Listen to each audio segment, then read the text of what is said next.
Trust me when I say that it is fantastic to be in Denver today because it's about 92 degrees in New Orleans, and when the pilot on the plane announced what the temperature here in Denver would be, our whole crew started applauding before we even took off. So it's great to be here. Admittedly, this lecture might seem odd to a lot of you who are here to hear something about economics or economic freedom per se. Being an economist and going to things like cocktail parties and dinners with friends is awkward, especially when you're the sort of economist that I am or maybe Alex is. People think that, oh, you're an economist, so what should I invest in? What's going to happen to interest rates? What stocks are going to go up? Well, first of all, that's not really the sort of economist that I am. And second of all, if I knew any of that information, I wouldn't share it with you. Nor would I have to sort of fly to Denver to give lectures. But I would be fabulously wealthy, and that's about it. Instead, whereas economics is interested in the efficient and rational allocation of goods and services in society, how it is that society produces and distributes goods and services amongst the conditions of scarcity. Political economy takes that question and the mechanics of efficiency, the mechanics of rational choice, downward sloping demand curves, optimizing behavior, et cetera, and we apply it to this question of providing optimal governance. In other words, political economy is concerned with what is the proper role of government. Now, my presentation here today is focused on what the potential conceit of this debate, what problems might be associated with this. In other words, when we ask the question, what is the proper role of government, we basically concede a legitimate role of government to do certain things. And we presume a certain type and form of government, a technique with which we do the governing. Whereas in traditional production processes of, say, pizza, for example, those things are up for grabs, right? You can get goat cheese pizza. You can get pizza made in a brick oven or a wood oven. All of the techniques and types of production are up for grabs.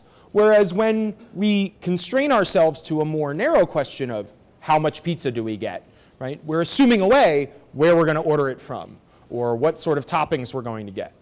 When we focus narrowly on the question of what is the proper role of government and to what extent should government regulate the economy or our economic freedom or our personal freedoms, we consent that there is a type and technique of government that we take for granted, and we sort of take that off of our debate table.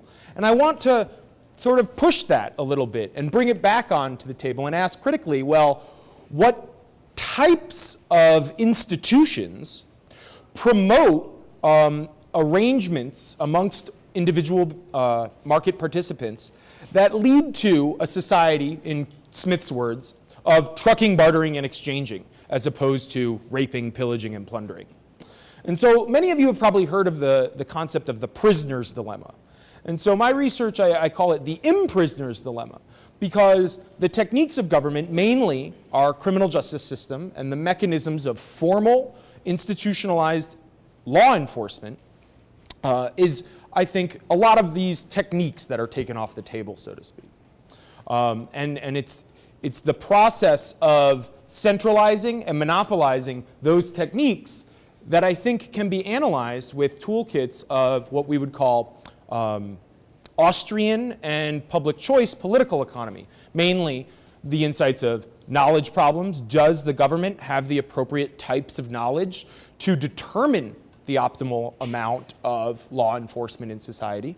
And public choice type problems, is the government properly incentivized to produce law enforcement in a way that promotes trucking, bartering, and exchanging as opposing to raping, pillaging, and plundering? So in the field of political economy, the sort of starting point for any, if you were to take a class in the history of political economy, you're probably going to have to read this book by this guy called Thomas Hobbes, and the book's name is Leviathan. Hobbes presents the major question of political economy to be how to resolve the state of nature.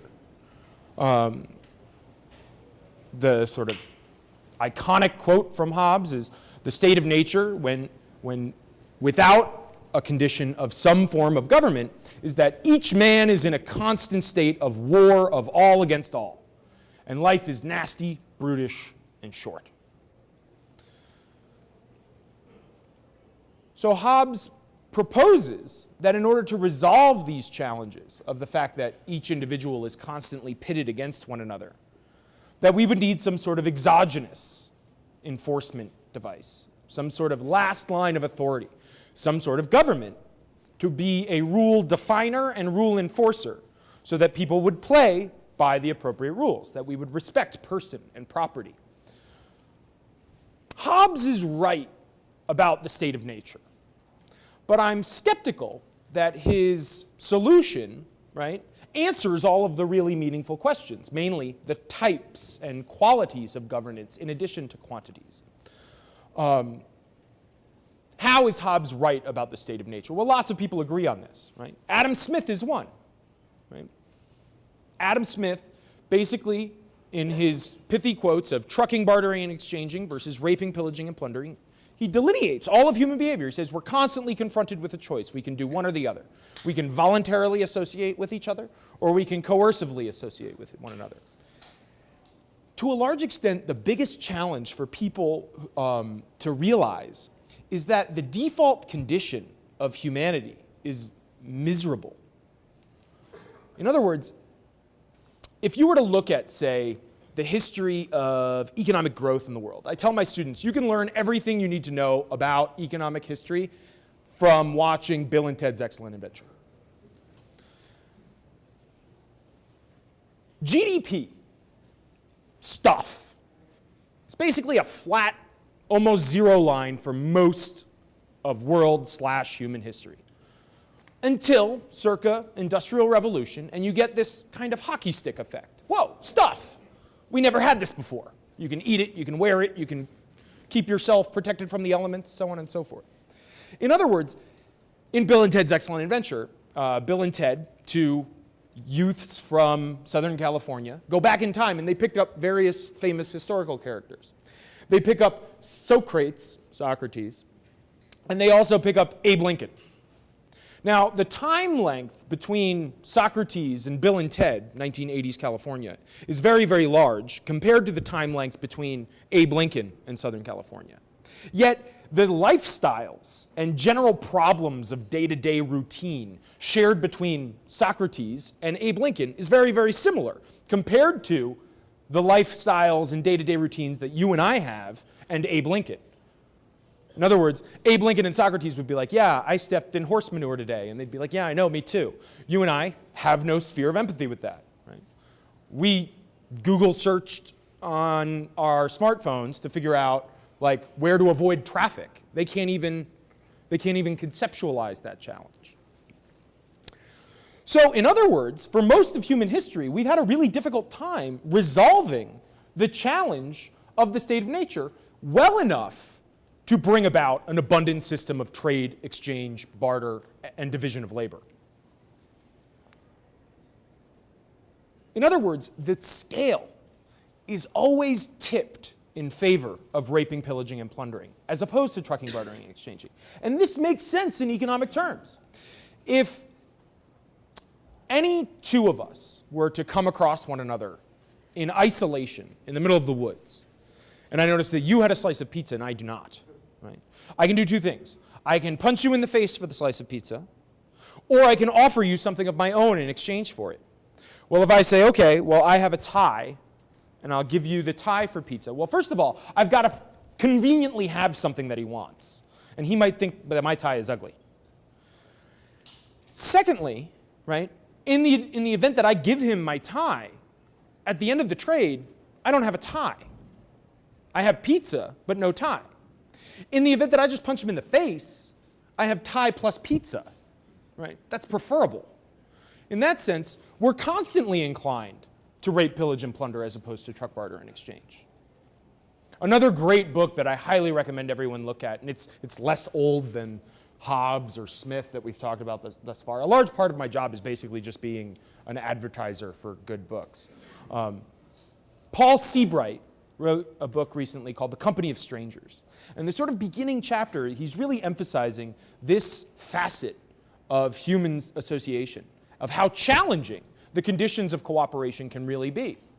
And so what he starts off by saying is that, do we have any brothers and sisters or relatives in this room? No. Do we have any, oh, okay, so you guys are sisters. Yes, sisters? Okay. Aside from them, right, everyone else, the reality of the situation is if we had any of your like Cro-Magnon ancestors here, right, your father's father, your father's father's father's father's father's father's father, all the way back to like Neolithic you. You and Neolithic you have more in genetic common than you and the person sitting next to you, even though Neolithic you lived in very different circumstances. In biological world, the degree of genetic diversity within our species that we have in this room, in conjunction with the peace and nonviolence that we have in this room, is absolutely remarkable. No other species can compare. If we were all dogs or apes, all of the men would be fighting with one another for the pizza and the women. Not necessarily in that order. We take peace and cooperation for granted in society. Another sort of example of this, a friend of mine in graduate school, he's now a PhD student at University of Arizona studying philosophy and economics. And he said to me one day, he was like, you know what's really weird? Sex. It's like the weirdest thing. You know, there's people, they have parts, and they like get excited and rub those parts together, and then it's all messy and stuff. It's a really weird phenomenon. And I said, well, I mean, as an economist, you've always got to ask, compared to what? Compared to what? If you think about our closest genetic relatives in the animal kingdom, our sexual interactions are actually pretty calm. In other words, when human women went through menstruation processes comparable to like orangutans and other ape species closely related to humans, I mean, in those processes, like their buttocks swell 3 times their size. They secrete odors that the men can detect from miles away and cause them to like jump up and down and scream and shout a lot. It would be difficult to like make photocopies in like your office setting under those sort of circumstances. The entire division of labor would be upheated by these sort of biological impediments. So again, if we walked by this room and we see all the degrees of genetic diversity, people from different countries and backgrounds and families, and then we walk by another room with the same amount of genetic diversity and the same amount of people in it, but they were fighting with one another, tooth and nail. All the men were beating the snot out of each other, trying to get favor with the women, and jumping over each other and pulling hair and punching each other in the face to get the pizza in the next room. And we walked by, we'd say, that room's weird. But in actuality, what we should do is look at this room and say, this is remarkable. It's weird. It's weird in human history. It's weird in biological perspective. And again, in economic terms, we have this sort of formal arrangement to understand this challenge called the prisoner's dilemma, right? If we cooperate with one another, we get high payoffs. But defection seems affordable. If I punch you in the face, I don't have to give up my tie, right? So I would get benefits and you would get losses. Inversely, if you defect and I cooperate, you get benefits and I get losses. And this tends to a condition where we would both defect against one another. But that's actually the worst of both worlds. Because while you're trying to hit me for my tie and I'm trying to hit you for your pizza, oftentimes like we drop the pizza and we rip the tie. And it's a bummer. This sounds very like normatively charged, right? Hitting, rights, who owns what. But economists in recent years have actually become very good at sort of sterilizing that environment and trying to find out, well, can people or do people act according to these payoffs without all of the sort of moral backstory. In other words, instead of cooperation and defect, this very charged language, if you walked into a room and there were buttons, blue and red, right? And you're told that there's another person in a room just like yours, with 2 buttons, blue and red. If you hit blue and he hits blue, you both hit blue, you both get $2. Cool. But if you hit red and he hits blue, well, then you get $3 and he gets nothing. But if he hits red and you hit blue, he gets 3, you get nothing. And if you both hit red, you're only going to get $1 apiece. Economics, math, says that we'll both hit red, right? 3 is greater than 2. I want 3. 1 is greater than 0, right? If I think he's going to hit red, then I definitely want to hit red. If I think he's going to hit blue, I still want to hit red. Because I'll either get 3 over 2 or 1 over 0.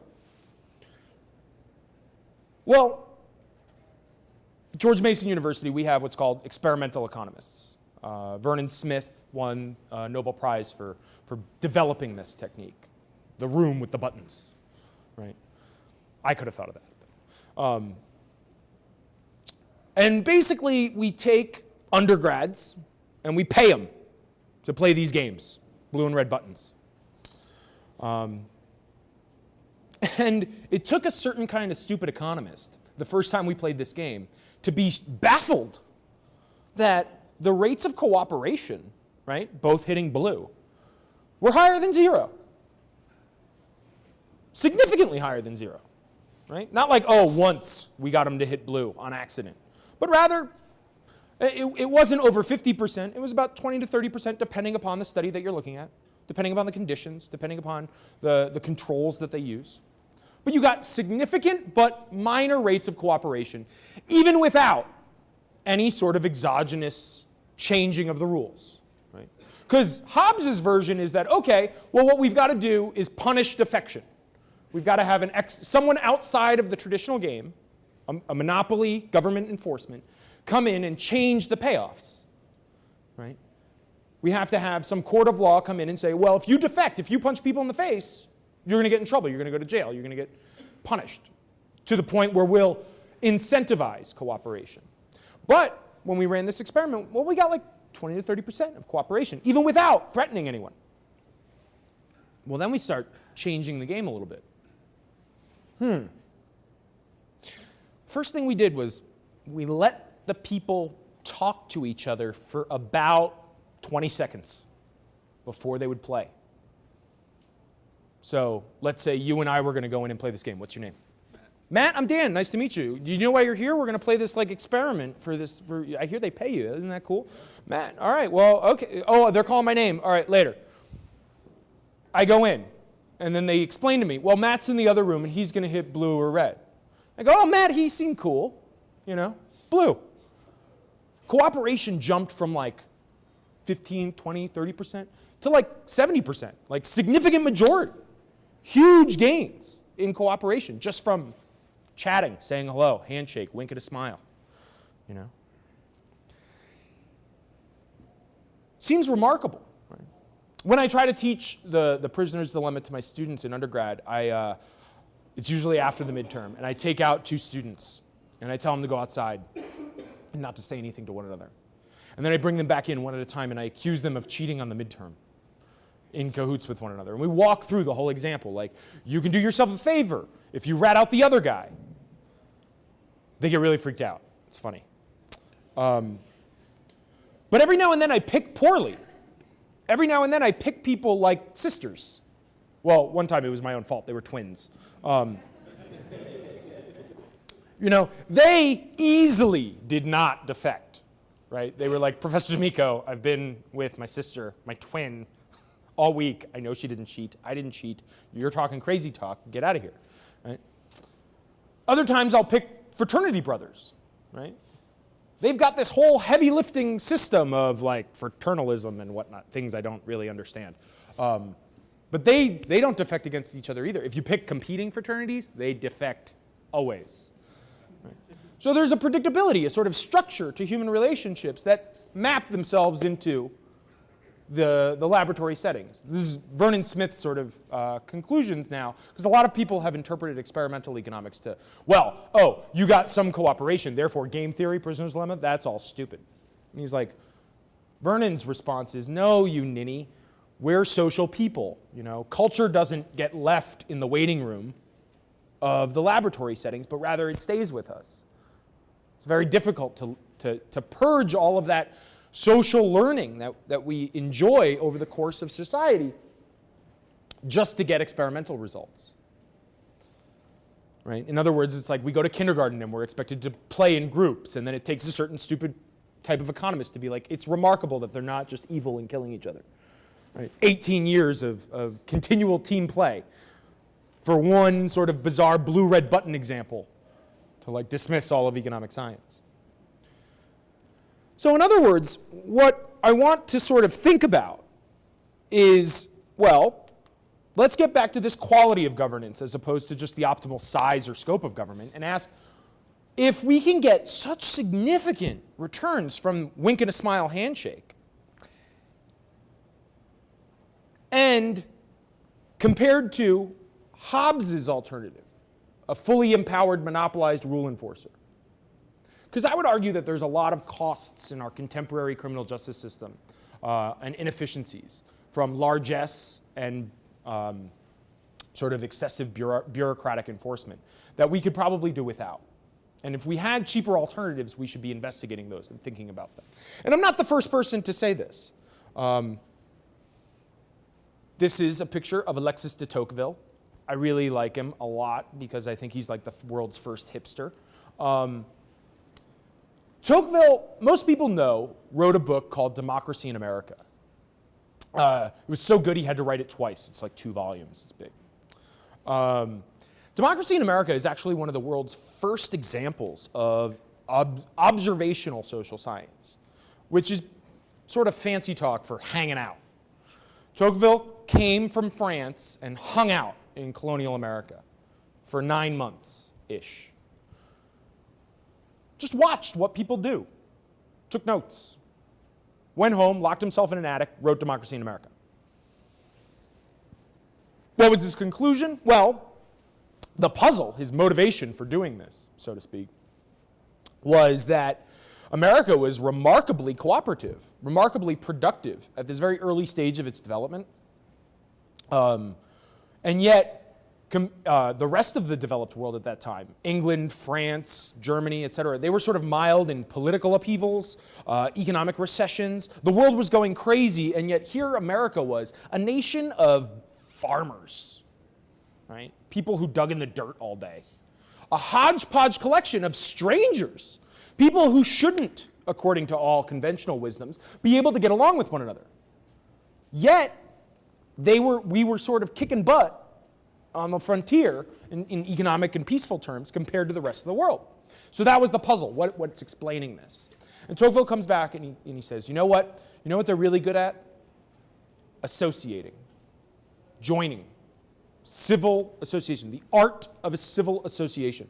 Tocqueville uses metaphors like craftsmanship and artisanry to describe how it is that people join groups, churches, clubs, and then those organizations serve as an institutional foundation to promote other forms of exchange, cooperation, trust, bonds.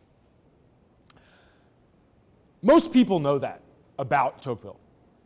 What a lot of people fail to realize is that Tocqueville came to the United States with a very different intention in mind. Him and Gustave de Beaumont were sent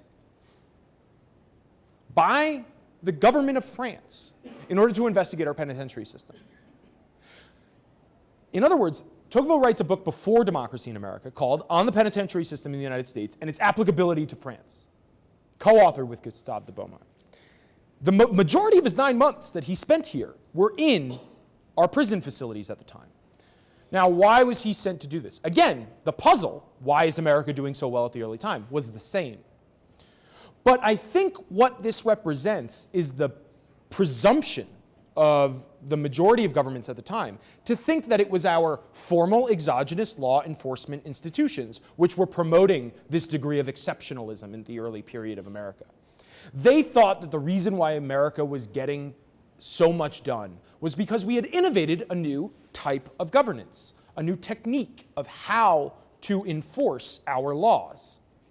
In fact, Tocqueville and Beaumont were not the only people who were sent to do that. Every major developed nation was sending people to either the United States or Britain because we were the only people who were doing this type of enforcement the way we were doing it. What way was this? Sorry. Well, in the United States, we were the first place to begin this architectural form of the panopticon, designed by Jeremy Bentham in the late 1700s, aimed explicitly at, again, overcoming this form of prisoner's dilemma. If only we could observe and isolate each individual person so that we knew exactly when they got out of line and strayed towards punching in the face as opposed to mutually cooperating. So we could gauge and delineate a punishment in terms of time, especially geared to that person. Right? We can induce a system of total compliance. Right? Bentham was concerned with what's called the principal agent problem. Right? Principal agent problem is basically summed up in a job ain't nothing but work. In other words, when my boss walks by my office, I always pretend like I'm really busy. Right? Makes me look good. Once he gets past, I go back to sort of, I don't know, surfing YouTube and watching Jersey Shore. Most people slack at work, or would if they could. And so Bentham wanted to design a system of a design house to have manufacturing done in so that you could, the linemen could watch all of the workers. And then it was also applied to penitentiary systems. Well, governments in the United States and England found it most convenient to design panopticons explicitly. They had sort of three-dimensional, multi-story units in large urban populated environments, so you could fit lots of inmates stacked on top of each other. Or in more rural and less developed areas, you could lay it all in one single story, but with a hub and spoke model. So the warden would sort of sit in a central office and then look down all of the hallways to make sure that inmates were behaving appropriately. This one in particular is Eastern State Penitentiary in Philadelphia. Al Capone was housed in this facility, and they have his cell still historically preserved. It's nicer than my apartment. So again, every developed nation was sending representatives to sort of look and hang out in these type of facilities and see, well, what is it that is going on here that is driving, or that is presumably driving prosperity? Within a couple of decades, and by the end of the next century, all of these major developed nations had mimicked and modeled their law enforcement according to these designs and strategies. Right? Everyone now, more or less, has incarceration as the major and ultimate form of criminal law enforcement, which means that penalties for crimes are delineated in terms of time-based sentencing, again, focused on individuals. And very few people took, I think, Tocqueville's insight seriously. Because Tocqueville was the only one who wrote the book and said, well, you know what's really good about these things? We don't use them very much back then. So the best part about the American prison system is that it's infrequently relied upon, that there's a litany of checks and balances to assure that innocent people don't go in there. Because when you get in there, it's really gross. People are mean, and it's dark, and it's dirty. And he said it takes a certain kind of stupid to think that this cesspool of social order, this sort of environment of raping, pillaging, and plundering would be the source or the lifeblood of all of this truck bartering and exchanging going on. Tocqueville thought it was instead a learning process of civil association which developed the bonds of trust and reciprocity, much like the wink and a handshake. So in current economics, development economics has this subliterature called self-enforcing exchange that takes Tocqueville's insight, I think, very, very seriously. It says, okay, what is the absolute, the utmost potential of human cooperation without exogenous law enforcement? Can we get it so that contracts and exchange are enforcing on their own terms, right? To the point where we don't need an exogenous rule enforcer. And in general, the insights are pretty cool. It's very similar to my proverbial experience in teaching my students the prisoner's dilemma. Homogeneous groups of small members, right? They have a potential for trade above zero. Right? When you have, I don't need to call the police to get my mom to keep her promises to me. At least not this year. Fraternities can do a lot of cool stuff. They can get their members excited to cooperate with one another, to accomplish good things. But if you get the fraternity to be too big and have too many different types of personalities, it sort of breaks down a little bit. In other words, you can move on either of the margins, right? You can keep your small group but get different members, right? But so long as you have some sort of filter process or like shared experience, like fraternities have hazing or rituals that go into it. Or you can get a group that has very, very similar characteristics, very, very large, really big family businesses, so to speak. But if you get large groups of very, very different people, like a city, like large-scale anonymous exchange, like a real vibrant marketplace, then it's presumed that, again, we need a form of exogenous law enforcers.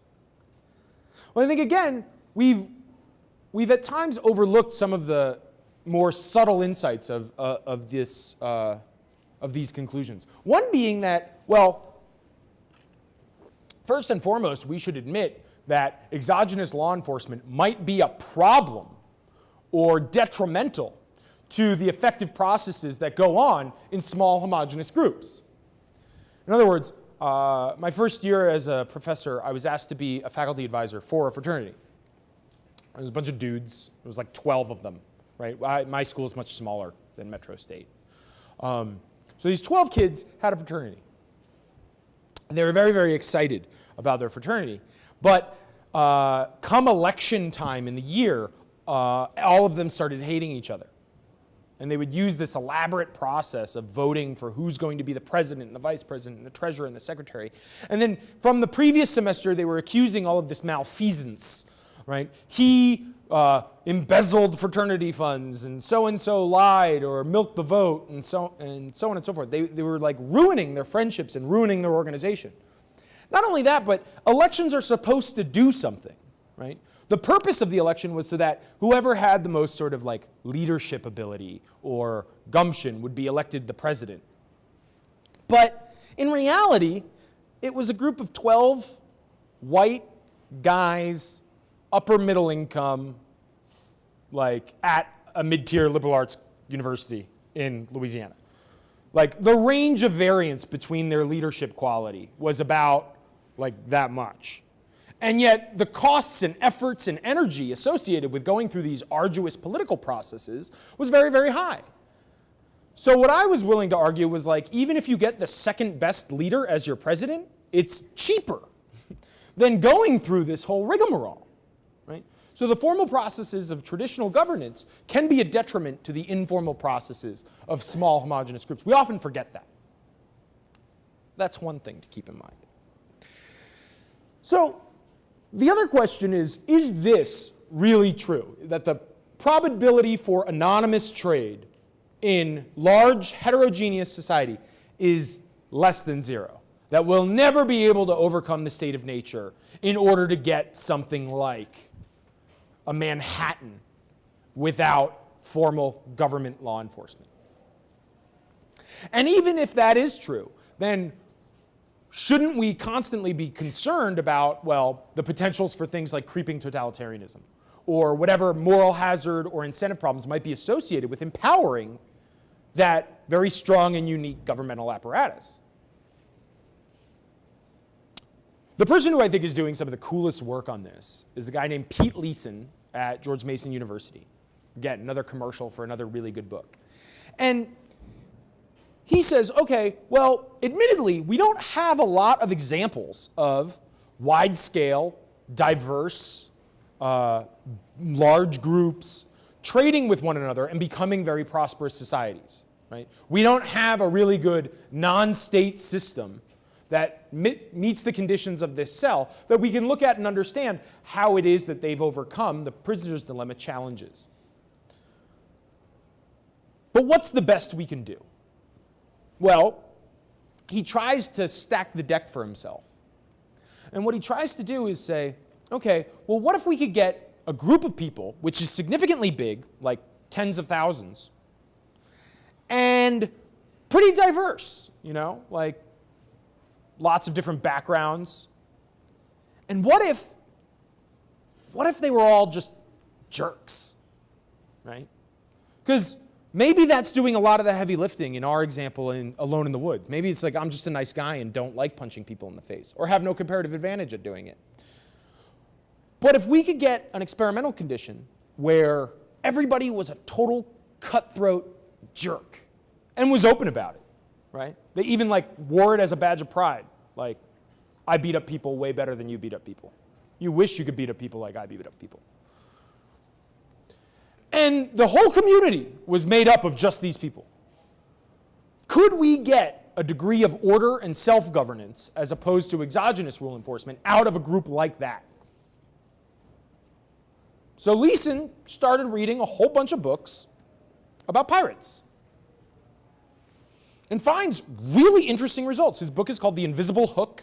It's a pun on Adam Smith's Invisible Hand, right? It's called The Hidden Economics of Pirates. And what he notices is that, well, they acted according to the conditions of rational choice and downward sloping demand curves. And they would design a whole lot of very elaborate, complex, and sophisticated rules in order to keep peace on the boats, to make sure that their pirate endeavors would maximize their profits. Right?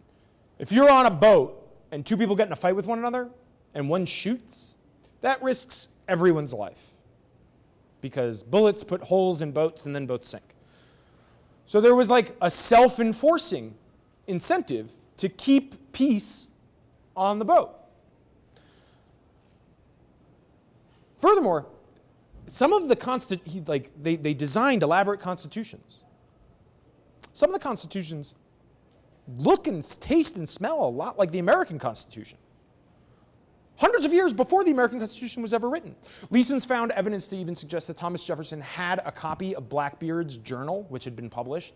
But he hasn't been able to get in touch with the historian of thought who's in ownership of it to find out whether or not it's been read. There's ways in which historians can tell if it has marginalia and stuff like that. Because some of the book, some of his papers, when you read it, you're sort of like, is he accusing Jefferson of plagiarizing Blackbeard? That's how close the constitutional forms that come out of these pirate contexts look like the American Constitution. They were so functional. The stakes were so high that the forms of governance had to be so good.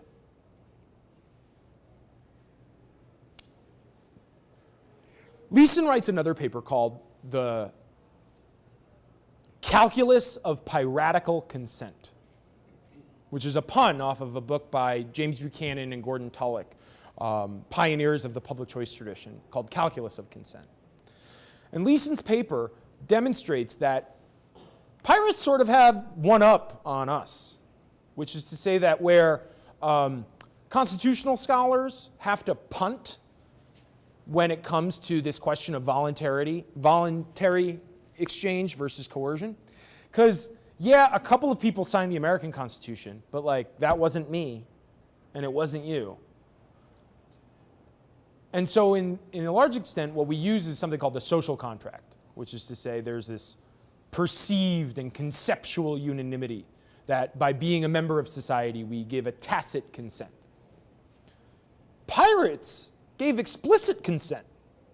It was like a contract, a written contract. There was a written contract. You like booty? You like raping, pillaging, and plundering? Sign on the line. You're agreeing to all of these rules. We're going to split up the booty according to this system. Like lights out at this time, no gambling with like loose women and so on and so forth. It was like elaborate system of rules. And you would sign on the dotted line.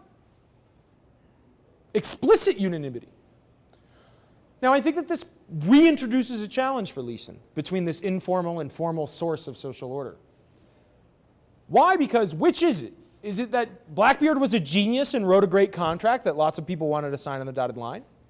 Or was it Tocqueville again, a shared experience of piracy that makes us common with one another and learn how to get along? When you have this explicit unanimity, it's hard to differentiate the two.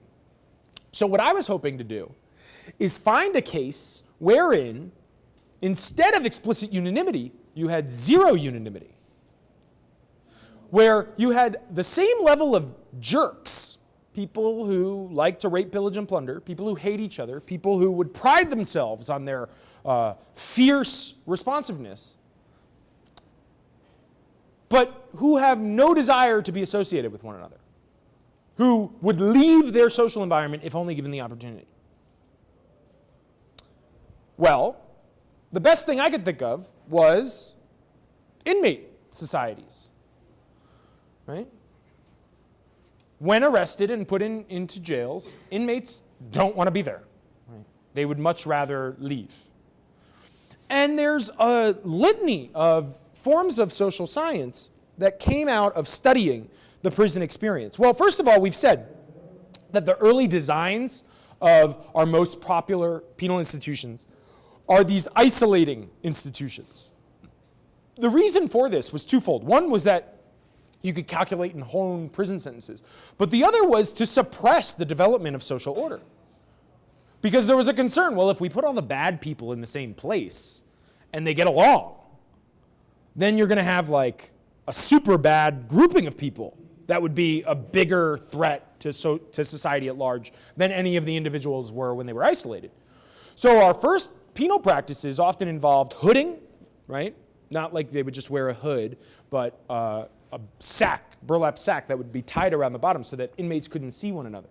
There would be forced silence in the facility. They modeled penitentiaries after monasteries to induce penitence. And economics, there's this joke about economics that you're walking down the street and you see a guy looking under a lamppost and you say, oh, did you drop something? He's like, yeah, I dropped my car keys. And you say, oh, well, you dropped them right here? And he goes, no, I dropped them way over there, but this is where the light is good. Macroeconomics is sort of like that. We have to go where the data is good. Social science is like that more generally. In the 1930s was sort of like the dawn of a lot of social science, and so we were going where the light was good. Where is it that you can, like, if you were wandering the frontier like Tocqueville was, it was very difficult to get longitudinal data, right? Tocqueville came, he hung out for 9 months, but he couldn't like go back years later and be like, okay, who are all the people I talked to then? There was no internet. Heaven, I shudder to think about it. There was no strong way of tracking this form of data. So what social scientists did was they said, okay, well, where is a digestible set of a group of people where we can track over long periods of time and get good information on? Well, at the same time, we're building all of these prisons. And they said, okay, well, here's a good one. Right? The other one was also with the New Deal, zoos. With the New Deal, lots of local governments got money to start building public works projects, and people started building zoos. And people started wanting to put monkeys in those zoos. And, well, you know, you have a zoo, you've got a budget. Well, put monkeys on the island. Cool. Well, where do we get monkeys? Well, what type of monkeys? Well, more of a good is preferred to less, right? So you want big monkeys and lots of them. So they would come back with lots of male monkeys, and they'd put them on a monkey island and be like, okay, cool, we're done. You can open the zoo. Yeah, that never worked really well. In fact, the monkeys would go around and like chop each other's testicles off. It was very ugly and messy, especially if you got the monkey island too small and the population too large and only dudes. And there's this guy, Vanderwall, he wrote this whole book about peacemaking amongst primates. And sure enough, they use very similar like wink and handshake nods in order to overcome these challenges. But when you fabricate these artificial environments where you've isolated the genders and you've overpopulated them, social order breaks down. It looks a lot like Hobbes's nasty, brutish, and short example. In fact, Gresham Sykes, one of the early 1930s social scientists who was investigating prison environments, basically described the same conditions of prison communities. That the artificial environments created by these forced constraints of overpopulation and small environmental constraints led to degradation of social order. And so he said the whole notion of rehabilitation that we had aimed at, penitence, was a failure from the bottom up. Right? Again, these machines of enforcement were just not good at doing the things that we were hoping that they would do. Rehabilitate people, make them more productive members of society, change the payoffs of raping, pillaging, and plundering to trucking, bartering, and exchanging. Interestingly enough, in the Gulag and concentration camp experiences, where we see relative innocent people being incarcerated and people with shared characteristics amongst one another, we see high rates of social cooperation, exchange, and effective means of coordinating against guards. We even see emergent things. There's one of the most famous essays in economics is called The Political Economy of a POW Camp. And it discusses the emergence of commodity money systems to develop in POW inmate social environments. Cigarettes get used.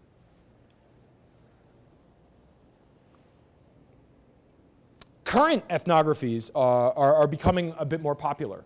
There's this guy, Marek Kamiński, who wrote a book called The Games Prisoners Play. Kamiński was incarcerated in the late 1980s in Soviet Poland for publishing anti-communist propaganda. And prison facilities in Poland at the time were basically like rooms filled with dudes. Right? And yet, elaborate hierarchical structures of peace and cooperation would develop, where he figured out really quickly that even though you weren't the biggest inmate on the block, you could protect yourself by telling dirty jokes. Because if people thought you were funny, then they wanted to protect you because it was really boring on the inside, right? And so even if you made fun of the big guy and he wanted to beat you up, everybody else would be like, dude, that was hilarious and there's no TV, so we want him around tomorrow.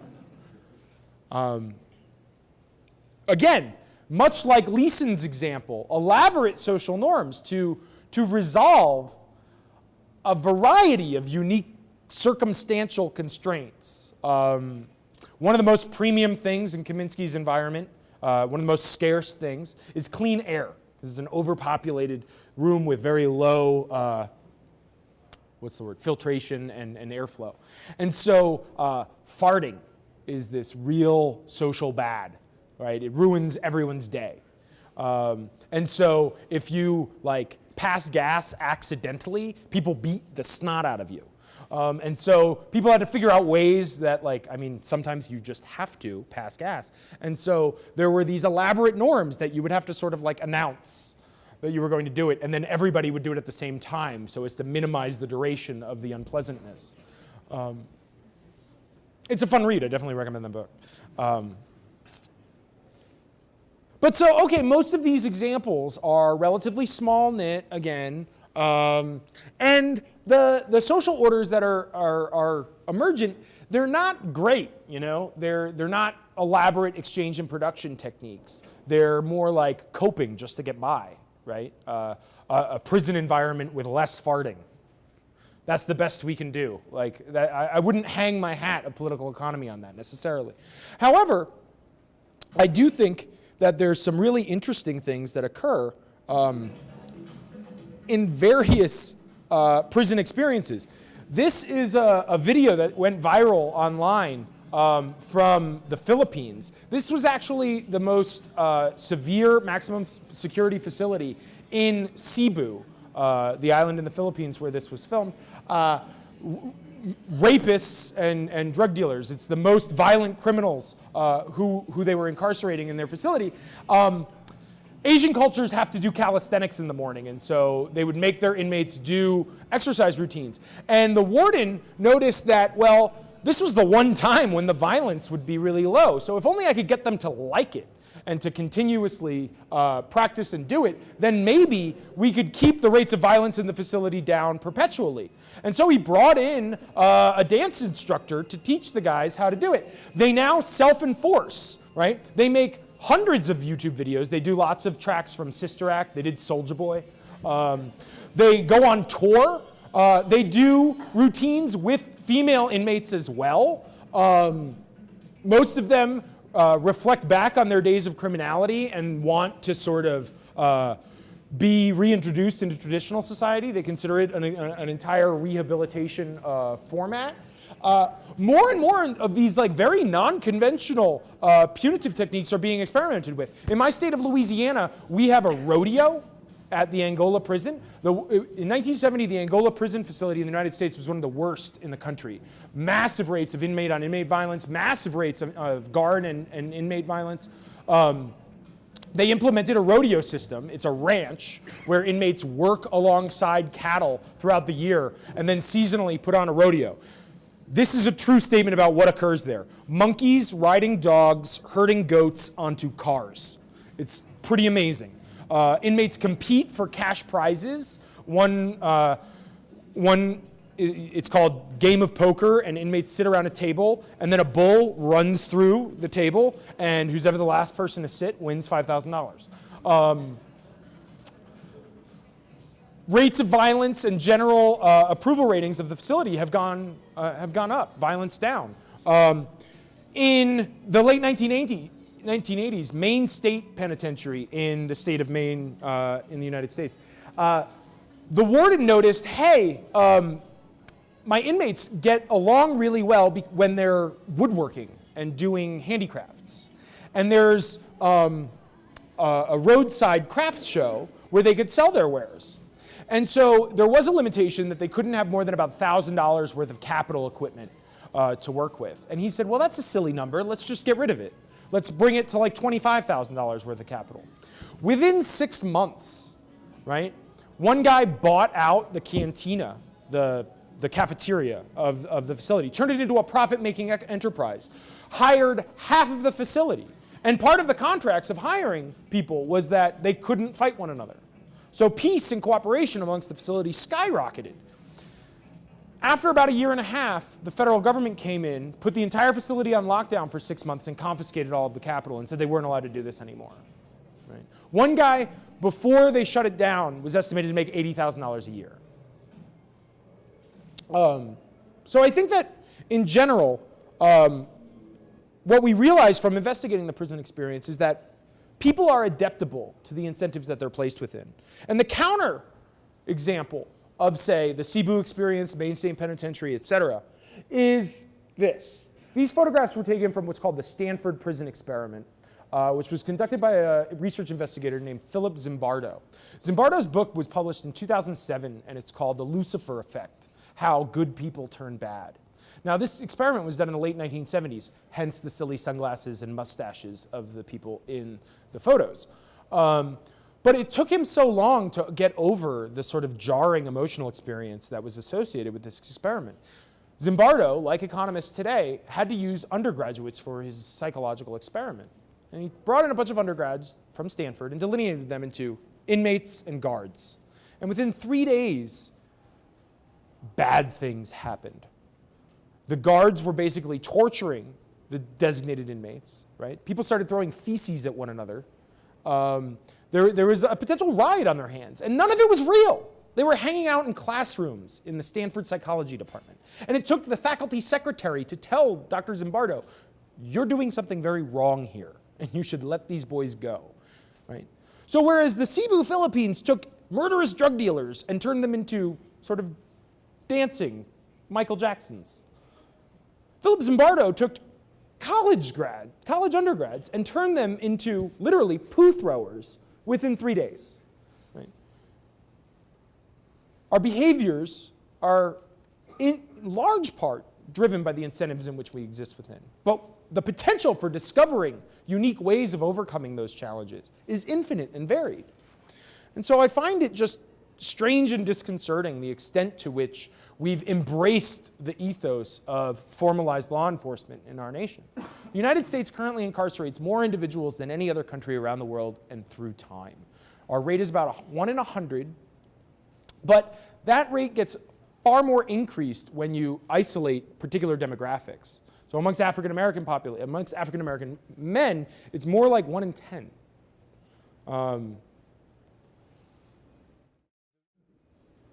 This is a very, very new phenomenon.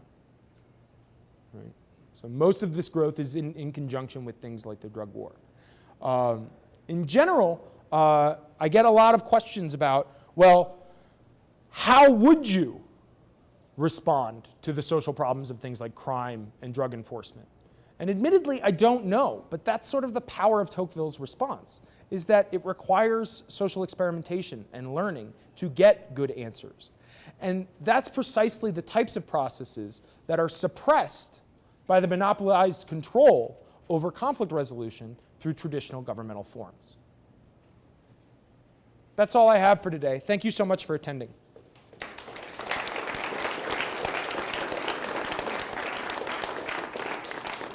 We have time for questions and answers. Well, questions at least. I don't know if I'll give good answers. Go ahead. I assume the 1980, since it started skyrocketing, was related to the drug war. Exactly. Okay. Over a third of the growth is related to the drug war. It's very difficult to disaggregate what's remnant amongst the violent crime in this trend. I mean, there's more sophisticated mappings. If you go on the Bureau of Justice Statistics is the best place to find it.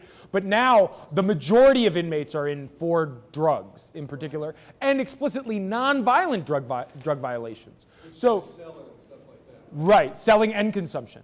But even that remnant violent rate has grown in conjunction with the drug war. In other words, there's a variety of reasons why having prohibition policies induces more violence amongst the population. One is that it's very difficult to call the police when your drugs get stolen. So admittedly, when people look at pirates, when people look at inmates, when people look at drug dealers, and they say, oh, well, you're looking at these cases and then trying to inform our contemporary political economy. You're saying that we should be like pirates? And I'm like, well, sort of, but no. In other words, we should understand that the potency of the violence that they use is a function of the fact that they're deemed informal and illegitimate. If you don't have a formal recourse mechanism, a court of law to go to enforce your contracts, then you use violence as a self-enforcing constraint, right? If you know that defaulting on our contract means that, well, we're going to be bogged down in a trial and all this other stuff, then shooting is a lot more opportune. Secondly, whenever you fight for monopoly control, the profits are so high by prohibition that drug dealing gang A fights against drug dealing gang B. And lastly is what we would call Alchin and Allen effects, relative price changes. When if you're a drug dealer, right, stealing a ham sandwich is sort of like no big wow. With mandatory minimum sentencing, a lot of what you see, and 3 strikes you're outlaws, we see a spike in shootings of cashiers. In other words, if it's your third offense and you know that you will more likely get away with your crime if there are no witnesses, but if you get caught for your crime, you're going to jail forever, no questions asked, then you're incentivized to be more violent in that crime. So yeah, I think that a large part of this expansion is in particular with the drug war. However, at the international, like we're the only country who does this. We're an extreme outlier. But every country has prohibition of illegal substances. So that draws the question, well, what is it about American enforcement about the drug war that has contributed to this? And I think that brings up issues of, again, federalism, of how it is that we empower a singular monopoly authority to decide these types of rules and rule enforcements. Everybody criminalizes drugs around the world for the most part, but not everybody funds it and subsidizes the enforcement in the techniques that we do. I saw in last week's Time, they reported that violent crime rates have increased by 9% this year, and that it's fallen every year since the recession. Have you seen any sort of evidence that suggests that recession puts downward pressure on crime rates, maybe forces people to cooperate more, something like that? Okay, so violent crime is falling amidst the recession. Violent crime has been falling since the 1990s. So I think that that's sort of a bit of a problem in observing that state.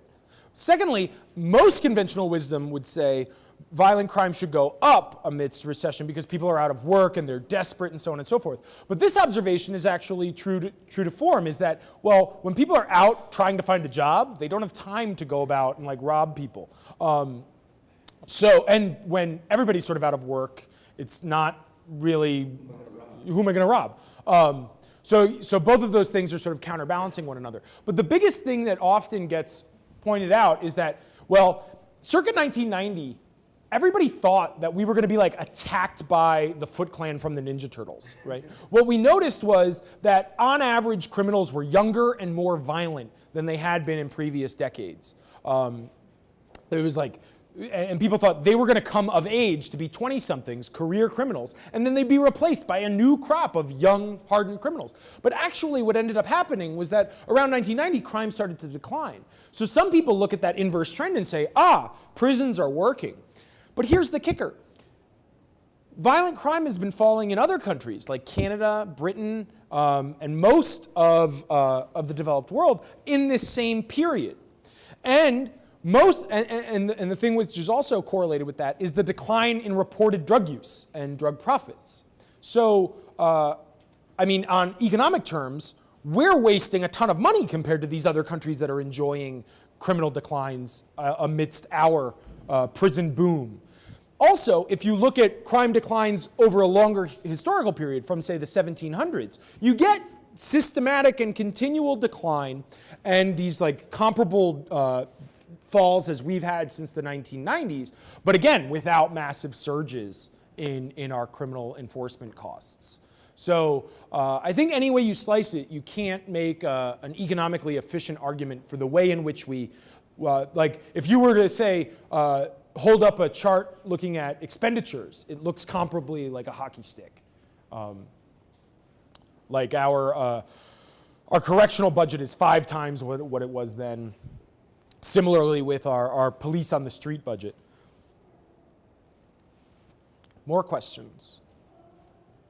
So, with deregulating drugs, like an example, I'm not supporting politics when I say this, but Ron Paul talks about like deregulation of drugs and stuff. What do you think that would be effective economically for the prison system? I think ending the war on drugs would be a wonderful, immediate resolution to the problems associated with inefficient law enforcement. However, the question is politically how we can get that. I think that, which is to say that there is lots of financial and economic interests associated with the drug war, right? Which is part and parcel of how we've come to federalize the funding and administration of it. So right now we have things like civil asset forfeiture, which means that if you have over about like a couple $1,000s in cash on you, the police can confiscate it from you without actually charging you with anything. Under the auspices that only drug dealers would have that much cash. And it's gotten to the point where in some states, when they pull over drug dealers who have lots of drugs and lots of cash, the cops say, take the cash and ignore the fact that they have lots of drugs. And so lots of people, when talking about decriminalizing drug use, want to say, oh, well, we could tax things like marijuana and support our government. Well, the sad reality is that this already is a tax. The government is siphoning profits from the drug trade by means of the criminal justice system. Only unlike a tax, we don't get any democratic control over how those revenues get spent. Those revenues go right back into criminal law enforcement. So we get more guns, more squad cars, more tanks in some areas, police dogs, Kevlar vests, etc. What we don't get with those funds is schools and roads and things that like even the most ardent libertarian would say are better than cops and guns and squad cars. So I think that just say pointing to a legislative fix like decriminalizing drugs doesn't get at the heart of the problem, which is the notion that we have a monopolized criminal justice system by means of governmental authority. Part of my other research is focused on this historical development. When is it that we get a rise in unique criminal law as opposed to civil law. So a lot of what I focus on historically is before we had governments delineating criminal laws, we had basically civil processes. Individuals would sue each other when, just as much as if you accidentally drive your car into someone's house and do damages, the civil process is very efficient at making sure that you spend resources comparable to the losses that you endure, and that the rulings are responsive to social preferences about right and wrong and magnitude and proportionality. Whereas in the criminal realm, right, we get things like mandatory minimum sentencing, 3 strikes out. They're much more politicized sentencing outcomes. So one scholar, John Hasness, is a business ethicist at Georgetown. He advocates that there's not much that the criminal justice system does that our civil system can't. And he advocates just a return to that process. That it's difficult to recognize how we could hope to empower the state with a monopoly rule enforcement on criminal law without opening up the incentives for things like the war on drugs. And that's the first thing that people notice, is that when you have a civil system, well, like, I can't sue you because you smoke a joint in your own house. It makes almost no sense. More questions? How are we doing on time, Alex? Okay. You mentioned that prisoners come in isolated and separated from groups and so forth, but aren't there prisoners that come in associated with gangs already, and there's gangs inside the prison? So how do you isolate that from your data? You're absolutely right. In large part, the American phenomenon of street gangs is a consequence of our growth in the American prison system. And you can witness this in the cultural forms that street gangs express. The most common blue versus red as colors are remnant from the jumpsuits at the prison facilities where those gangs got started. In other words, again, they were right to be concerned about the social cooperative effects of grouping together all of the criminals of society, because that's exactly what happened. There's economies of scale in cities. Jane Jacobs notices this, that when you get all of the smart business people in the same place, they share ideas. Well, when you get all of the drug dealers and bootleggers together, they share best practices, they cooperate with one another, and in turn develop new business models and new product offerings. In large part, things like methamphetamine, the Ku Klux Klan, the arms trade, the black market for guns and weaponry in the United States, arguably would not exist if it weren't for the prison system that we have.